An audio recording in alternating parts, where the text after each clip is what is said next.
Flatirons. We're so glad you guys are here. Let's stand up together and let's sing this out this morning.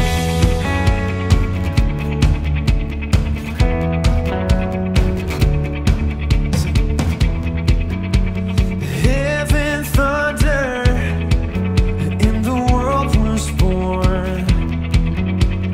Life begins and ends in the dust you formed. Faith commanded, and the mountains moved.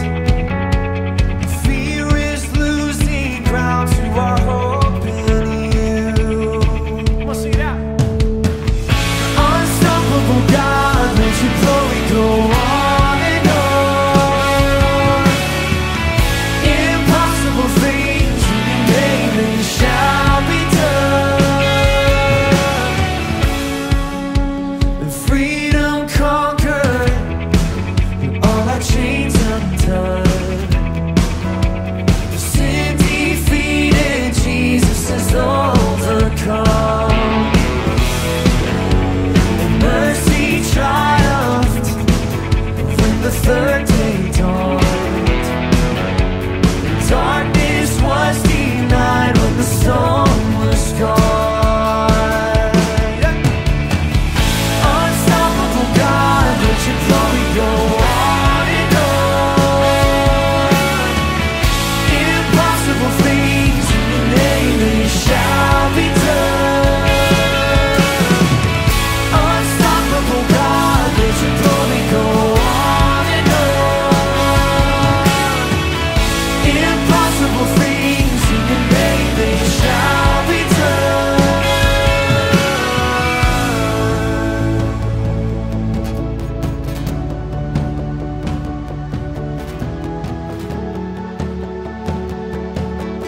Let's sing this out, all you got this morning. Nothing shall be impossible. Your kingdom reigns unstoppable. We'll shout your praise forevermore. Jesus, our God, unstoppable. Nothing shall be impossible. Your kingdom reigns unstoppable. We'll shout your praise forevermore. Jesus, our God, unstoppable. Nothing shall be impossible. Your kingdom reigns unstoppable. We'll shout your praise forevermore. Jesus, our God. Come on, let's sing it. Nothing shall be impossible. Your kingdom reigns unstoppable. We'll shout your praise forevermore. Jesus, our God, unstoppable.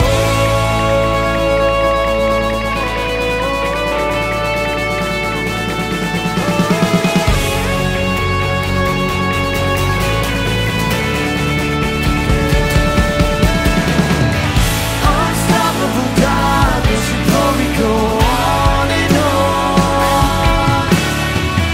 Impossible things in your name, they shall be done. Unstoppable God, let your glory go on and on. Impossible things in your name, they shall be done. Shall be done.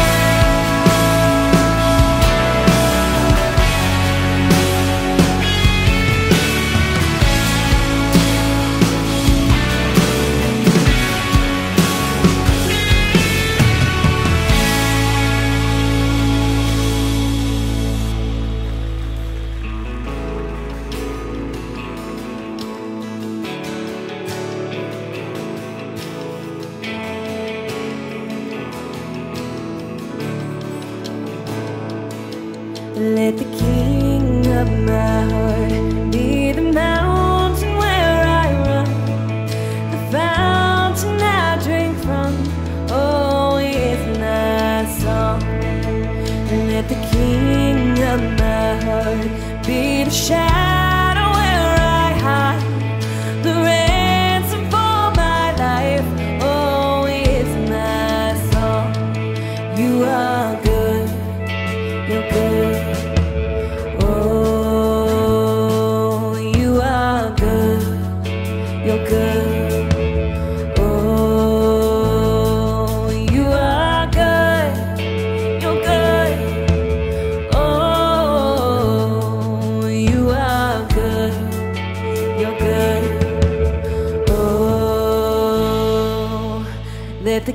king of my heart, be the wind inside my sails, the anchor in the waves.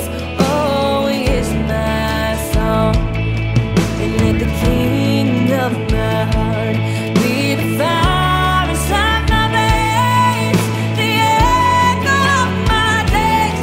Oh, it's my song. You're good, you're good. Oh, you're good, you're good. Oh, you're good, you're good. Oh, you're good, you're good.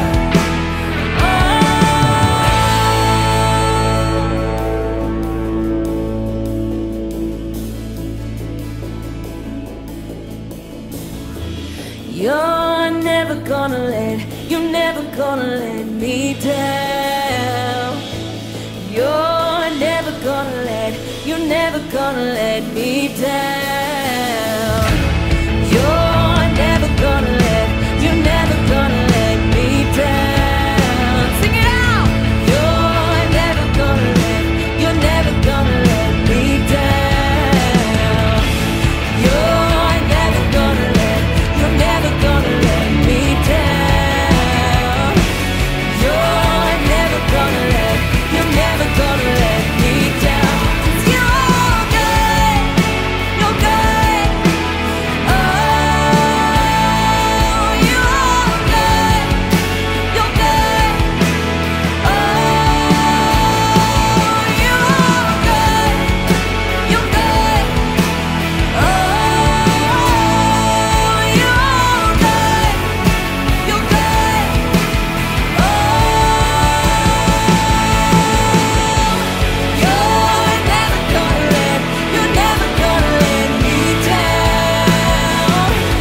You're never gonna let me down. You're never gonna let me down. You're never gonna let me down. 'Cause you're good, you're good. Oh, you're good, you're good. Oh, you're good, you're good. Oh, you're good, you're good.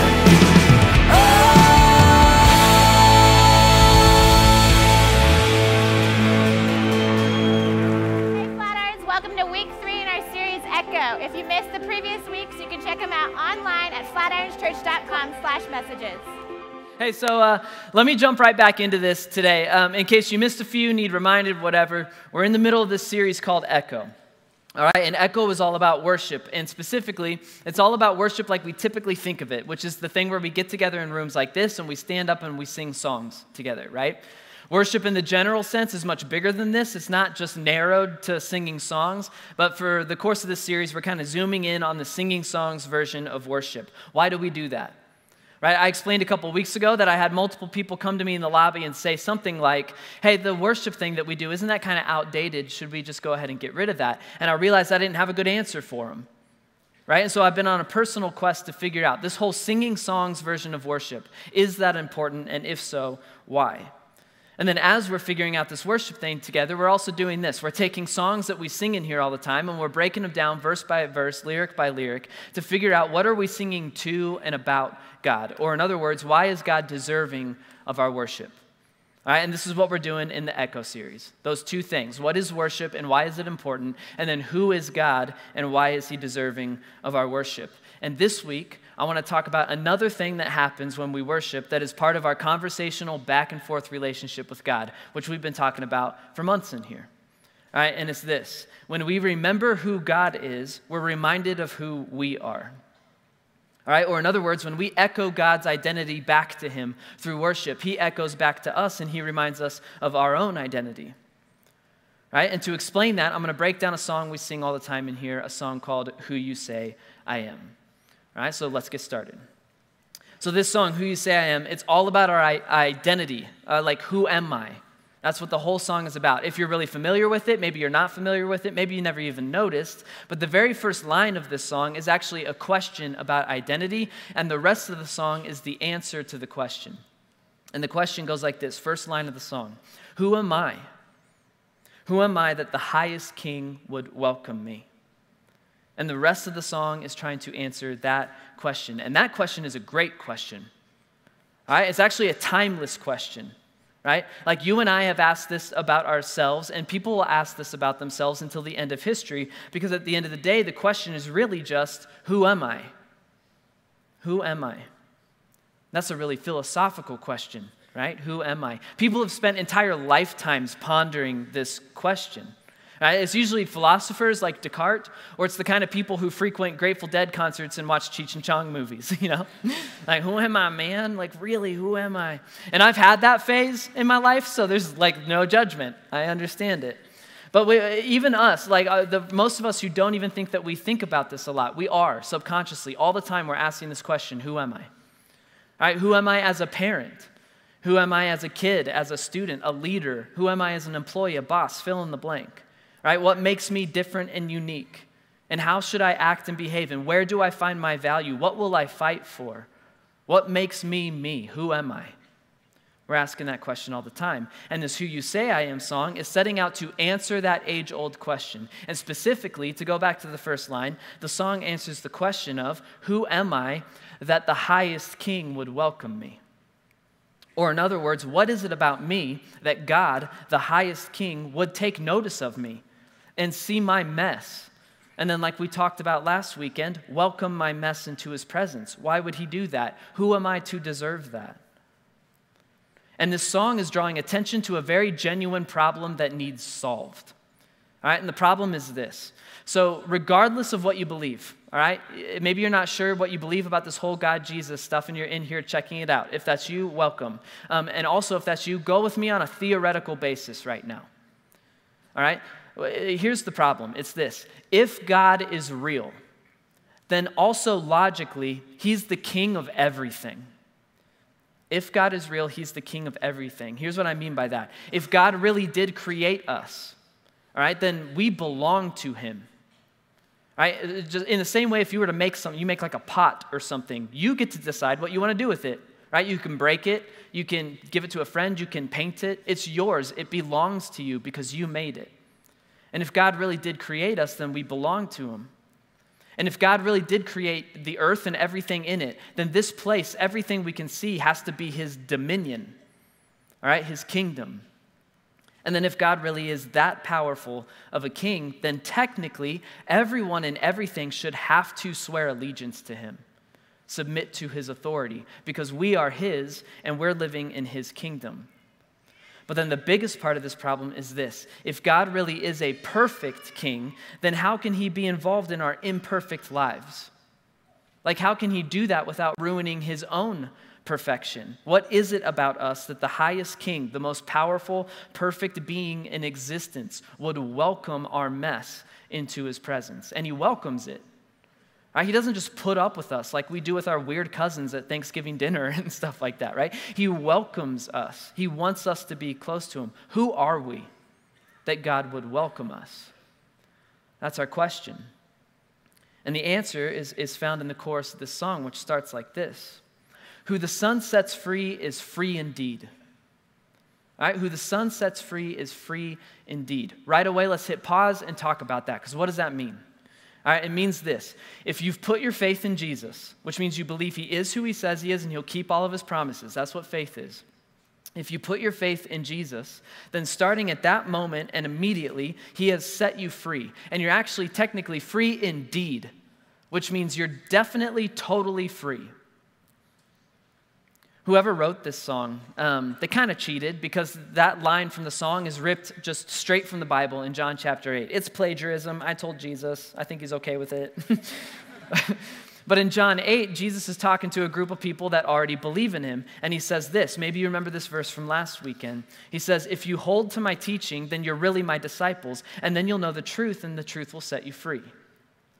All right, and like we talked about last week, it's Jesus' word.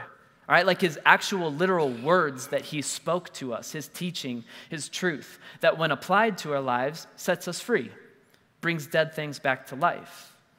But the question is this: Jesus' truth sets us free from what? What does it set us free from? And the group that Jesus is talking with, they're confused about the same thing. And so they ask him that. They basically say this. They go, hey, Jesus, we're not slaves anymore like we used to be. I mean, Rome occupies our city, but they haven't enslaved us. And so what do we need set free from? And here's how Jesus clears it up for them. Jesus replied, I tell you the truth, everyone who sins is a slave to sin. What does that mean? Well, Jesus is basically saying this. He goes, listen, I'm not talking about literal slavery. I'm talking about spiritual slavery. Right? I'm talking about the state of being trapped in your own sinfulness, your own brokenness, your own mess. You're just trapped in it and you can't get out. And let's be honest, for most of us in this room, myself included, we know exactly what that's like. Right? We know what it's like to feel helpless in the midst of our lifelong habits and addictions and mess. Right? We know what it's like to be trapped there. Some of us are there right now, and we view ourselves as ticking time bombs, right? It's only a matter of time until I explode and blow up my family again. We've been there. And really, whenever we feel like that, it becomes an identity issue. Right? So whenever we're trapped in our own sinfulness, we're enslaved to our mess. We then become enslaved to really bad definitions of who we are. I mean this, we start thinking things like this. We think it's only a matter of time until I blow up my marriage because that's just who I am. I'm a liar and I'm a cheat, right? That's who my dad was and I followed in his footsteps. I can't help it. It's who I am. It becomes an identity issue, right? And fill in the blank, take marriage and fill in the blank with whatever it is you're walking through and you get it. We can all very easily become slaves to these terrible, sinful, awful definitions of who we are and how it's like us to act and what we're not only capable of, but what we've convinced ourselves we're confined to, right? I eventually will have another affair. I eventually will take another drink. I eventually will crawl back to all the gossip and divisiveness because, catch it, that's just who I am. And Jesus is good and he's always honest with us. And so he tells us that we all have this tendency to become enslaved to our own mess. But thankfully, he doesn't leave us hanging there, right, in this identity crisis. Instead, he follows it by saying this. He says, I tell you the truth, everyone who sins is a slave to sin. Now, a slave has no permanent place in the family. So a slave doesn't belong to the family that a slave works for, but a son belongs to it forever. And so if the son sets you free, you'll be free indeed. That's the line from that song. What does all that mean? Well, Jesus sticks to his metaphor and he basically says this. He goes, it's kind of like the problem of actual literal slavery, which Jesus hated. He goes, it's kind of like that, where like a slave cannot walk into the master's house at random and say, I'd like to be free now. That's not how it works. Instead, the only person who can hand a slave his freedom is either the master himself or the master's son, the son working on his father's behalf, the son doing business in his father's name. And so Jesus says, I'm God's son, all right? And I'm here in his name and on his behalf. And so when it comes to your own sinfulness and all the mess that you're trapped in, when you put your faith in me, I walk into the Father's house and I point at you and I say, he's a free man now. And from that point on, you are free indeed. You're definitely, totally free, and God doesn't hold your mess against you anymore. All right, so Jesus' truth sets us free. What does it set us free from? It sets us free from the judgment and condemnation and isolation that comes with being imperfect people who live within the kingdom of a perfect God. And when we're set free from that, we're also set free from all the false identities that came with being slaves. We're set free from thinking that all we'll ever earn is just more judgment and more condemnation and more punishment because that's just who we are. Now, we could definitely park there for the rest of the day, all right, and spend the rest of our time talking about what we've been set free from. But I wonder if you've ever noticed something, all right? I wonder if you've ever noticed how much time and energy Christians spend talking about what they've been set free from, or what we're trying to get set free from. And I wonder if you've ever noticed how little time and energy we spend talking about what we've been set free for. And this is especially true of worship songs, Right? Typically, a worship song is all about the mess we used to be, but Jesus paid for it. And we are thankful for that. Without the cross, everything we do in here is a totally moot point. But my question is this: now that we're free, what is different about us? What is now possible for us? What has changed about us? And why don't we talk about that more often? Paul in the Bible, he says the same thing. He says it like this. He says, it's for freedom that Christ has set us free. So Jesus set us free so that we could live in freedom today. He goes, so stand firm then and don't let yourselves be burdened again by a yoke of slavery. Or in other words, Jesus paid a great price. He laid down his life so that we could be a free people who actively live within our current freedom. Not so that we could be a technically free people who keep living and acting within the slavery of our past. I mean, sometimes I wonder if Jesus were to physically walk into most of our churches these days, would he pipe up and go, hey, why do you guys keep harping on all the stuff I set you free from, or all the stuff you're trying to get set free from? Why can't you focus on the goal? The reality of your current freedom. You're free indeed, definitely totally free right now. So let's figure out how to live within and enjoy that current freedom. I mean, that's why I set you free, was for freedom. And so that's what I want to talk about today. I want to talk about what we're set free for, because I feel like a lot of us in this room, and I've been in your shoes, we could give a whole laundry list of stuff that Jesus has set us free from and that he still needs to set us free from, but we draw a blank when people ask us, what are you set free for? Meaning, now that we're not slaves, what are we? Who are we now? And that's why I'm such a fan of this Who You Say I Am song. All right, because the whole thing is, it's one of the unfortunately few worship songs that focuses on our current freedom, focuses on who we are now as opposed to who we used to be. And here's who we are now. It's in the chorus of the song. I am a child of God. Yes, I am. I am a child of God. And in my Father's house, there's a place for me because I'm a child of God. Yes, I am. We are children of God, and that is at the heart of everything that Jesus did for us. Yet, yes, he set us free from being hopelessly trapped in judgment and condemnation and guilt and shame and our false identities. He set us free from that, and we should always be thankful for it. We should always remember it. But the truth is this. The truth is that you and I will not be able to enjoy and experience the abundant life that Jesus said he died for if we neglect the awesome truth of what we've been set free for. What we've been set free to become, which is this: to all who received him, to those who believed in his name, to everyone who has put their faith in Jesus, he, Jesus, gave the right to become children of God. He walked into the master's house and said, these are free people now, and they're my brothers and sisters, they're your sons and daughters. He gave the right to become children of God, not born of natural descent or of human decision or a husband's will, but born of God. So when we put our faith in Jesus, we are set free to become very literal sons and daughters of the living God. We were once strangers in the king's court, and now we're the king's kids. We are sons and daughters of the king. And if that's true, this has everything to do with our question of identity. I mean, as Christians, anytime we ask the question, who are we? Our immediate answer is supposed to be, because of Jesus, we are sons and daughters of the King. That's supposed to be our answer. And that's actually the only reason that God can welcome our mess into his presence, is because we're not strangers anymore. We're family now. Let me kind of explain that, all right? So one of my favorite authors and pastors is a guy named Timothy Keller. He's got a great church in New York City. He writes great books. You can pick up any book from a guy named Timothy Keller, and it'll be a good read. All right? But there's a sermon from him a few years back. I tried tracking it down. I can't find it. But there's a sermon I listened to a few years back that I'll never forget, and he's talking about what we're talking about today. All right? He talks about how understanding who God is as our King and our Father helps remind us of who we are. All right, helps answer our question of identity. And Keller says this, and I'm paraphrasing, but he says this. He goes, how is it possible that God the King would put up with needy, broken, messy people like us? That's our question today, right? Who am I that the highest King would welcome me?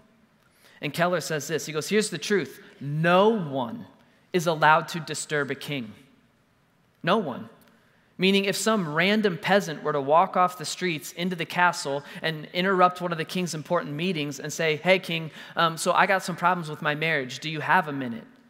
That rando would be laughed at and thrown out onto the streets, probably with his head not attached anymore, right? You can't do that. Keller says if God really is the king of existence, then you and I are right to initially believe that he can't be bothered by our mess.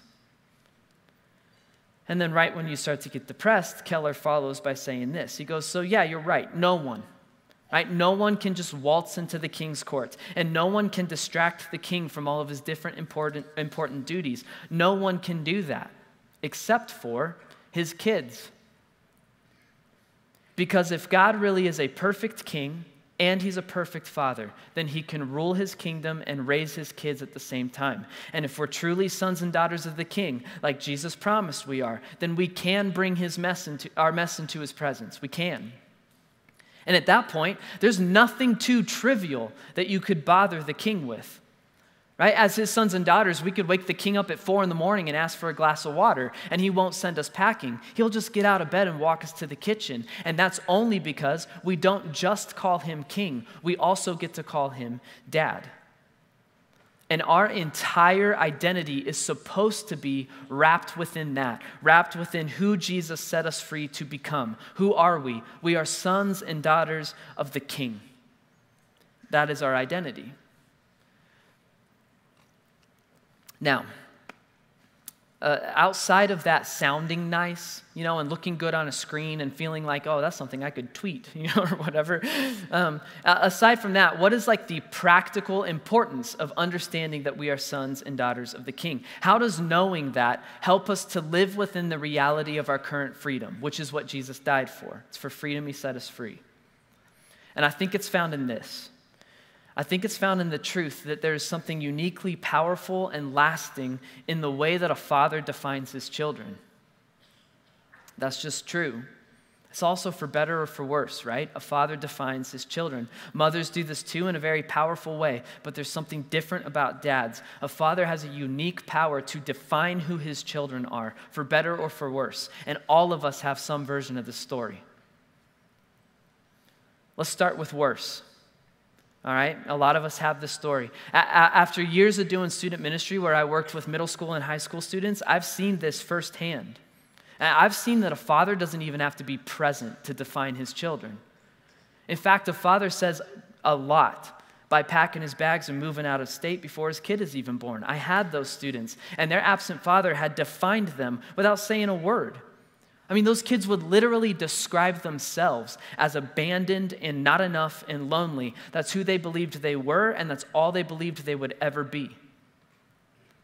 And then even now, as grown men and women, for those of us who had fathers who defined us poorly, I mean, we're still walking around enslaved by those false identities. We're trapped in them. Like our dads told us we were stupid. Right? And we don't cope with that by wallowing in our bedroom and listening to sad music anymore because we grew up. But we do work ourselves and our families into the dirt trying to prove dad wrong. Our dads told us we were weak. Right? We don't cope with that by shoving people around in the locker room anymore because we grew up. But we do still feel like we have to be the loudest, toughest, strongest person in every single setting. Our dads told us we were fat and we were ugly, and we still want to just be noticed when we walk into a room. We're still trying to prove dad wrong. For many of us, our fathers defined us for the worse, and whether we like it or not, they handed us our identities and we're slaves to them. And if we're not redefined somehow, then we'll be slaves to those false identities for the rest of our lives. All right, but then on the other side of the spectrum, some fathers are really conscious of and intentional about their power to define their kids, and so they do that for the better. All right, I was lucky enough to have a dad who, for the most part, did this really well with me. All right, I mean, whether it was through osmosis, just being around him, or he was outright speaking truth and talking and defining me to my face. I left the house at 18 with a pretty firm understanding of what it means to be a footman. My last name's Foot, by the way. So We're not footmen in the sense that like we're all toe fungus doctors and very proud of it or something. But he did this really well with me, all right? He defined me and he taught me what it was like for us to act as men in the Foot family. And for those of us in the room who have a similar story, had a similar dad, you know that you develop, like you have a sense of pride in your family name and your family heritage, right? That's how it is for me at least. I'm proud to be a Foot. And all the things that my dad taught me, I hope to teach my son Micah, right? I want to teach him that on our very best days, Footmen are hard workers, and we're willing to be humble and learn. We're loyal to our wives and our kids. We're unafraid of doing the right thing, even if it's going to get us hurt. And we also like to have a lot of fun. All right? We are strange, loyal men. And that's who we are. Those are pieces of my identity that were built into me at a very young age by my dad. And I'm thankful to him for that. But the truth is this, and none of us can escape it. For better or for worse, we were defined by our fathers because a father defines his children. And here's what I'm getting at. If Jesus really does give us the right to become sons and daughters of the living God, then we now also have the right to be defined only by our perfect Father. Him and him only. We are who he says we are. And that is the title of the song we're talking about today, Who You Say I Am. That's what the whole song is getting at. Who are we? We are sons and daughters of the King. What does that mean? It means this in the bridge of the song. I am chosen and not forsaken.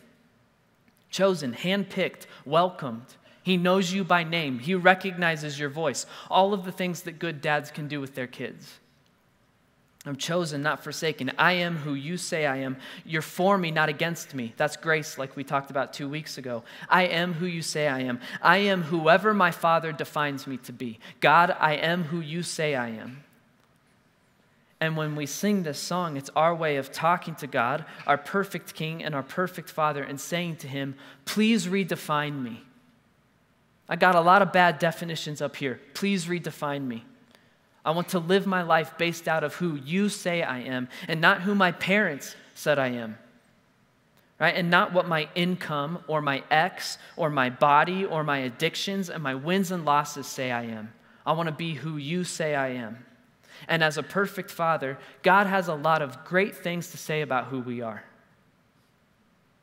You can find his redefinition of who you are cover to cover in the Bible. It's also found all throughout the song. And this is our situation now, according to the song and according to the Bible. It's this. Jesus died so that we could be recreated and redefined. We are not who we used to be. We are now sons and daughters of the King, and we're now welcomed, loved, favored, forgiven, chosen, fought for, and set free by the God of existence. Back to our original question, who am I? If you've put your faith in Jesus, that is who you are now. Yeah, but well, growing up, my dad used to say, nope, God is your Father now, and this is what he says about you. This is our identity because we are who he says we are. Now let me wrap this thing up for us. Listen, the reason, like if you could walk out with one thing today, is this. The reason Jesus set us free is for freedom. It's not so we could go on an epic cosmic guilt trip with him for our pasts. And it's not so that we could be enslaved to those pasts. Jesus set you free so that you could live and act within freedom right now today. It's your reality. He set us free from judgment and from condemnation and from guilt and shame and all of our false identities. And he set us free to become literal sons and daughters of the King. The truth, though, is that most of us on a day-to-day basis do not feel like we're experiencing that freedom. So what is the key to experiencing that freedom? Here's what it's not. The key to experiencing that freedom is not to get free. You're already free. Free indeed, definitely totally free. Instead, the key to experiencing that freedom is to stop arguing with Jesus and just agree with and live within our new identities. Or again, as Jesus put it in this verse we keep coming back to, if you hold to my teaching, if you agree with and live within my words, my truth, then you're really my disciples, and then you'll know the truth, and the truth will set you free. Listen, the unembraced truth of Jesus will not set you free. It is only the truth of Jesus that we agree with and confidently live within. That will set us free. And so here's what we should do. Hold on to that. Just agree with it and live within that reality. Like, don't argue with it right now. Instead, when you read those words on the screen, just confidently nod your head and say, God, thank you. Yes, I am. I am that now. And the reason we should do that is because there's something very good and very powerful about just agreeing with a good father's definition of who we are. And I want to tell you a story that I hope paints that picture for you. So one of my favorite things about being a dad right now, I got 3 kids, all right? So a daughter who's 5, a son who's 3, and then a new daughter who's 7 months old. All right, and one of my favorite things about my kids right now is that they don't disagree with me when I define them. They're too little to. Right? They don't take it for granted.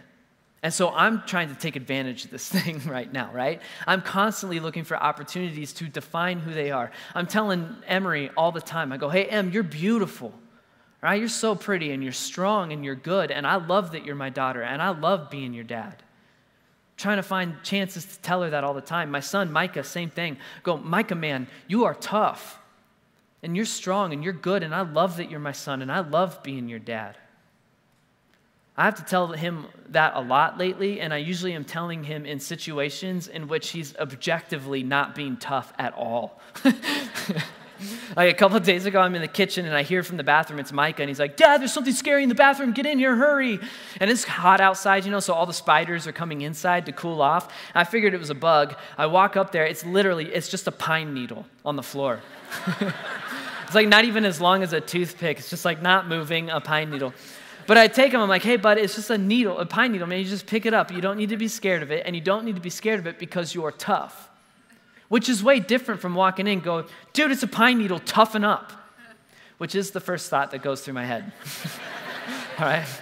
I'm not doing it perfectly, but I'm trying. I'm trying to seize every opportunity to tell my kids who they are. And that's because Allie, my wife, and I, we know that our kids are blank pages right now. We've talked about that in here before. Right, they're blank pages, and right now, Allie and I are the main authors. We get to write on their page. We get to define who they are. And one day, very soon, I know that other people will come in and write different untrue messages on my kids' pages. And they're going to get confused, and they're going to forget who they are. And I hope that they have the wisdom to pause and to go back and review what mom and dad said to be true about who they are. But for right now, my kids just agree with me when I define them. My favorite thing is this, with my daughter Emery specifically. Anytime I tell Emery, I go, hey, Em, you're so pretty, you're beautiful. Anytime I say that, she doesn't roll her eyes. She doesn't ignore it. She doesn't shrug and go, oh, thanks. And she doesn't even say anything other than this, all right? Every time I go, hey, Em, you're so pretty, 100% of the time, she always replies by saying, yes, I am. Every single time. And it's my favorite thing ever, right? And I love it because there's not an ounce of pride in her voice. She's not being cocky. She's just agreeing with me. Yes, I am pretty. It's like she hasn't even yet considered that she could be anything other than pretty. Pretty is just who she is because, catch this, because that's who Dad says she is. And Emery is agreeing with and living within the freedom of her father's definition. She's living within the reality of that identity and that identity alone. And it's good. It's pleasing to Emery. And it's so pleasing to me, her father. And so here's what we're going to do.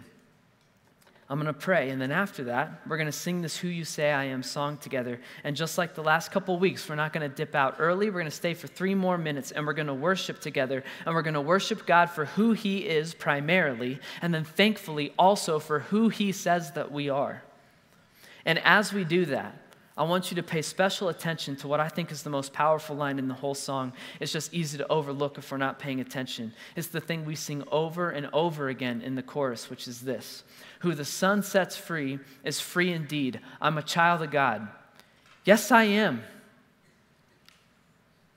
And for the next 3 minutes at least, we're not going to argue with it or shrug it off or convince ourselves it's probably true for everyone else in the room but not for me. Instead, we are going to worship God by agreeing with his definition of who we are, because he says you're his son. And his shoulders go back, and he stands up straighter thinking about his sons. And he says that you're his daughter, and his shoulders go back, and he stands up straighter thinking about his daughters. And it's actually an act of worship. It's pleasing to Dad for us to stand up straight with our shoulders back and our heads held high and confidently sing, "Thank you. Yes, I am." And that's what we're going to do together right now. So pray with me.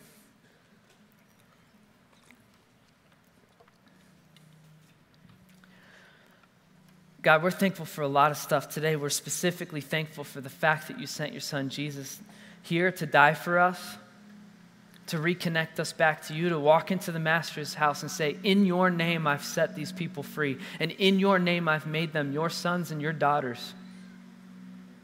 God, that's like a very literal thing that you've done for us, and it's so easy for us to put it into the category of abstract.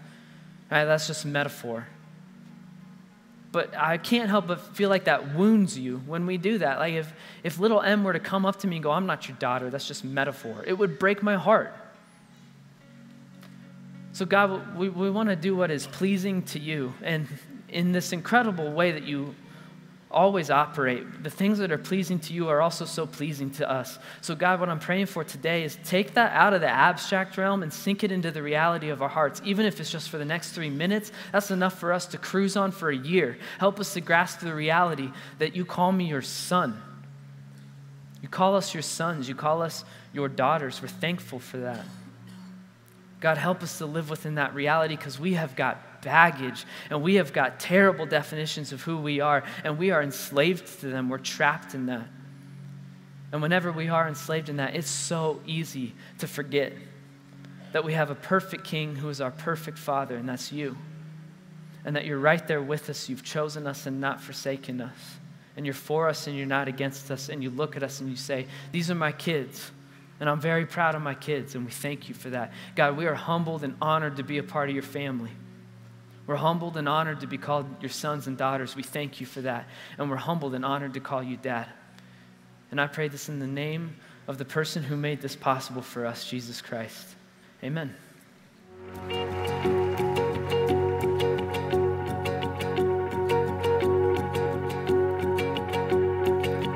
Who am I that the highest King would welcome me?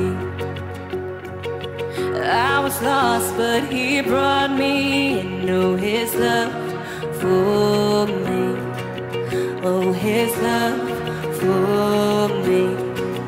Who the Son sets free. Oh, it's free indeed. I'm a child of God. Yes, I am. Free at last, he has ransomed me. His grace runs deep. While I was a slave to sin, Jesus died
There's a place for me.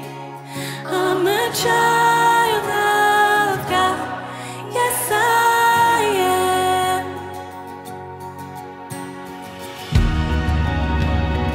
Hey, this morning there's some of us that need to sing this out.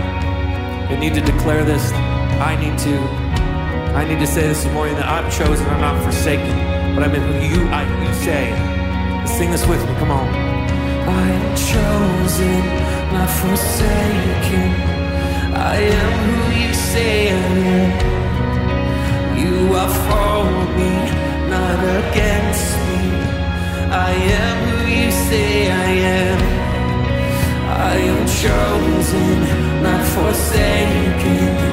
I am who you say I am. You are for me, not against me. I am who you say I am. Come on. I am chosen, not forsaken.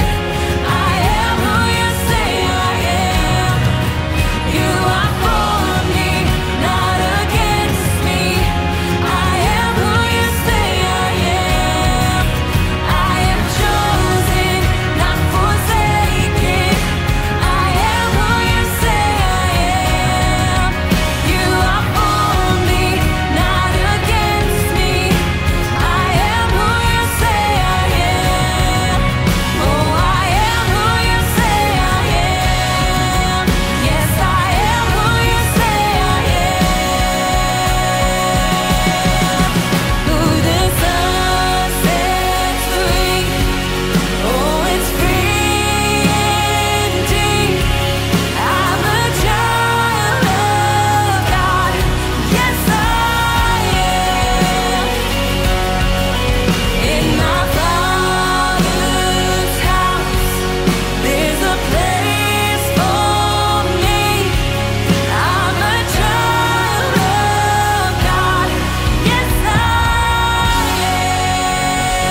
am. Thanks for sticking with us. If you want to see more messages in this series, they're online at flatirons.church.com/messages.